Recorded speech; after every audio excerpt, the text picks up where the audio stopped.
ជំងឺ speed crop តើបងប្អូនមានធ្លាប់ឆ្ងល់ដែរឬទេថាជំងឺ speed crop គឺបណ្ដាលមកពីអ្វីមូលហេតុគឺអ្វីដែរចាហើយយើងប្រើប្រាស់សារធាតុអ្វីខ្លះដើម្បីកម្ចាត់និងការពារមានប្រសិទ្ធភាពខ្ពស់ចាជំរាបសួរម៉ែបងប្អូនពូមីងចាសម្រាប់អាកាសធាតុបច្ចុប្បន្ននេះបងប្អូនឃើញស្រាប់ហើយវាតែងតែមានភ្លៀងឧស្សាហ៍មានភ្លៀងញឹកញាប់និងឧស្សាហ៍មានថ្ងៃក្តៅមេឃសតុំវាមិនទៀងចាហើយសម្រាប់ស្រែរបស់បងប្អូនណាដែលនៅក្នុងវគ្គស្រូវចេញវគ្គស្រូវជិតចេញឬក៏វគ្គស្រូវកំពុងតែអោនអីហ្នឹងបងប្អូនត្រូវតែប្រយ័ត្នបន្តិចផងចំពោះនៃការការពារជំងឺជាពិសេសគឺជំងឺ speed crop អុចក្របសម្រាប់អាកាសធាតុឧស្សាហ៍ភ្លៀងវាគឺជាផលពិបាកមួយសម្រាប់បងប្អូនប្រជាកសិករទាំងអស់ចាបងប្អូនអរគ្នាតើបងប្អូនមានធ្លាប់ដឹងដែរទេថាជំងឺ speed crop វាចែកជាពីរគឺជំងឺ speed crop ខ្មៅជានឹងជំងឺ speed crop លឿងតែហេតុអីបានហៅថាជំងឺ speed crop ខ្មៅហើយហេតុអីបានហៅថាជំងឺ speed crop លឿងតើជំងឺ speed crop លឿងហើយនិងខ្មៅហ្នឹងតើវាដូចគ្នាឬអត់ហើយវាខុសគ្នាត្រង់ណាបងប្អូនអរគ្នាតោះបងប្អូនយើងចូលរួមពិភាក្សាទាំងអស់គ្នាចាសម្រាប់ជំងឺ speed crop ខ្មៅយើងនិយាយអំពី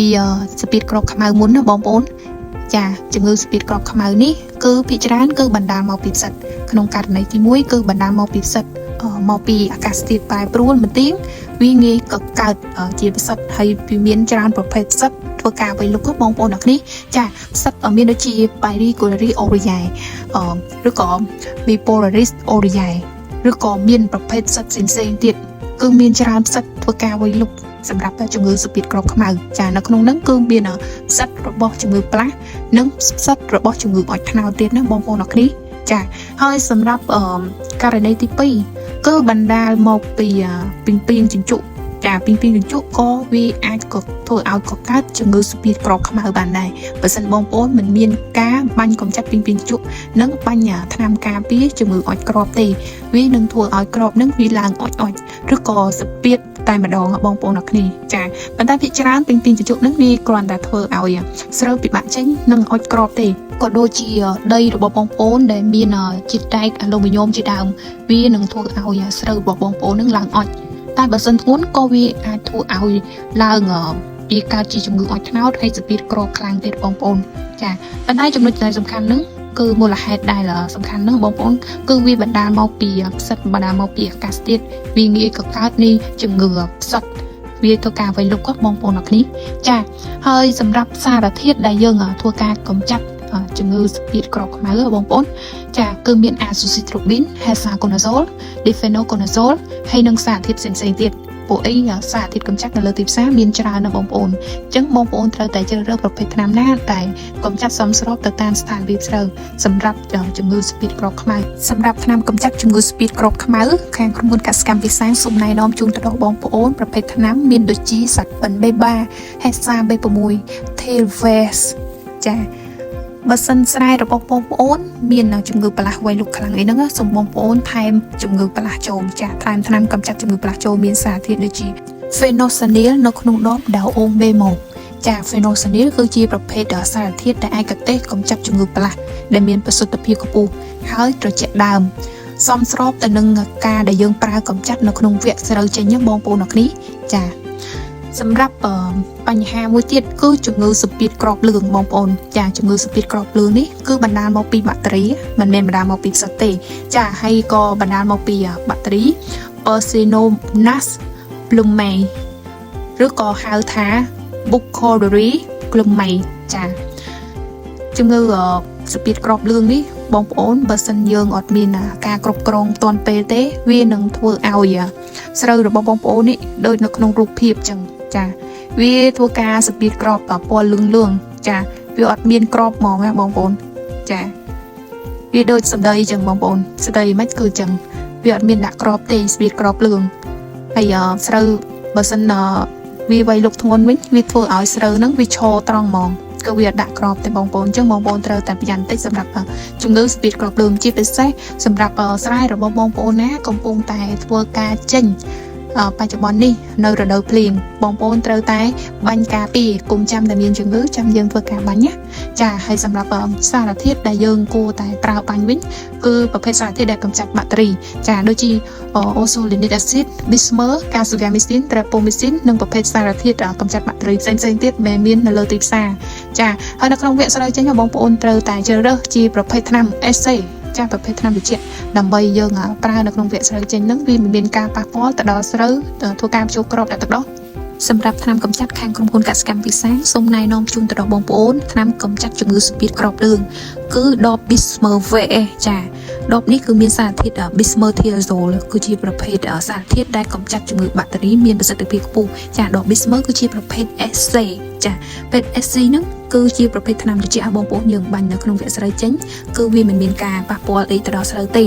ចាហើយសម្រាប់កម្រិតប្រើប្រាស់វិញយើងប្រើ1ដបទៅដល់1ដបកន្លះក្នុងមួយហាត់ទៅតាមស្ថានភាពស្រូវបងប្អូនអរគ្នាចាហើយក្រៅពីជំងឺស្ពាតគ្រាប់លឿងស្ពាតគ្រាប់ខ្មៅនឹងគឺជាករណីមួយចាសម្រាប់ករណីមួយទៀតវាក៏ងាយកកើតធ្វើឲ្យកកើតជំងឺស្ពាតគ្រាប់ដែរឬក៏ធ្វើឲ្យកកើតនៃបញ្ហាស្ពាតគ្រាប់តែម្ដងចាគឺទី1បណ្ដាលមកពី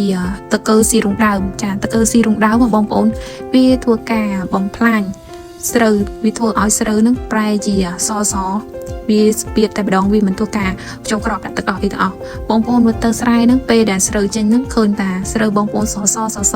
មិនមានធ្វើការចូលក្របហ្នឹងបណ្ដាលមកពីតកឺស៊ីរុងដើមតែម្ដងចាហើយមួយទៀតធ្វើការស្ពាតក្របមិនមានការចូលក្របទឹកដោះគឺបណ្ដាលមកពីខ្វះសារធាតុបំពន់ចារឿងបញ្ហាខ្វះសារធាតុបំពន់ហ្នឹងបងប្អូនអាចធ្វើការកែតម្រូវបានពួកអីយើងមានបាញ់ថ្នាំបញ្ចូលគ្រាប់ដាក់ទឹកដោះដែរបងប្អូនចាថ្នាំបញ្ចូលគ្រាប់ដាក់ទឹកដោះរបស់ក្រុមហ៊ុនគឺមាន D3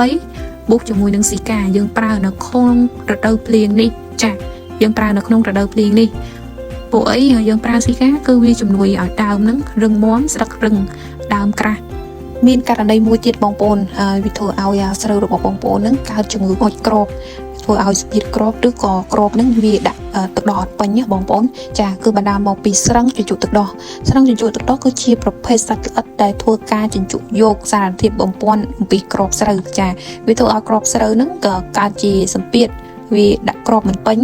ឬក៏វាកើតជាអុចក្របដោយសារស្នាមជញ្ជក់របស់វាហ្នឹងគឺមានការវៃលុកពពុះបាក់តេរីនិងផ្សិតជាដើមបងប្អូនអរគ្នាចាបងប្អូនយើងឧស្សាហ៍ទៅមើលស្រែដើម្បីប្រទះឃើញសត្វល្អិតមួយនេះបើយើងប្រទះឃើញយើងធ្វើការបាញ់កម្ចាត់ទាន់ពេលគុំទុកឲ្យយូរជិះវាមានការបំផ្លាញធ្វើឲ្យស្រូវរបស់បងប្អូនហ្នឹងវាកើតជាសម្ពាធឬក៏អុចក្របបងប្អូនអរគ្នាចា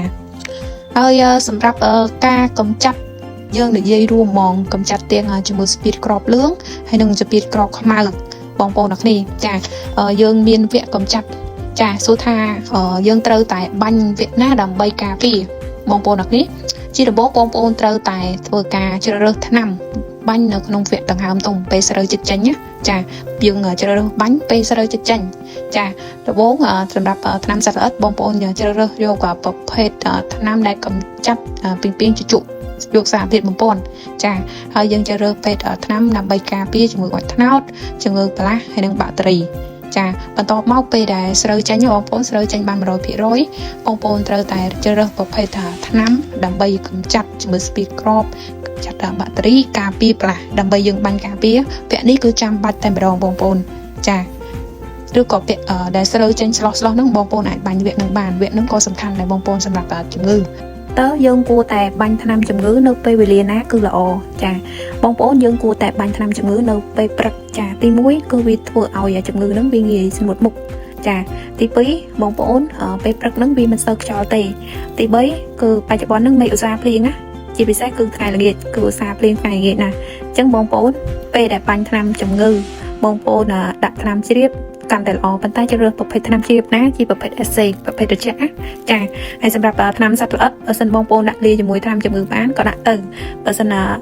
បងប្អូនប្រទះឃើញមានតែសត្វល្អិតតាបើអត់មានជំងឺទេបងប្អូនបាញ់កម្ចាត់សត្វល្អិតទៅបាញ់ពេលល្ងាចល្អជាងបងប្អូនសម្រាប់ថ្នាំកម្ចាត់សត្វល្អិត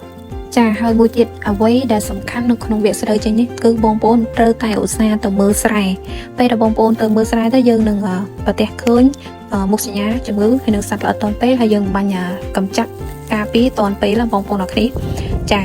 ហើយការបកស្រាយរបស់នាងខ្ញុំក៏សូមចាប់ដល់នឹងសិនជួបគ្នាជាមួយបងប្អូននៅក្នុងវីដេអូក្រោយៗទៀតចាបងប្អូនពេញចិត្តវីដេអូសូមជួយចុច like share ចុច subscribe មួយផងដើម្បីជាការលើកទឹកចិត្តចាអរគុណបងប្អូនដែលបានចំណាយពេលវេលាដ៏មានតម្លៃតាមដានទស្សនាវីដេអូនេះចាសូមអរគុណសូមជម្រាបលា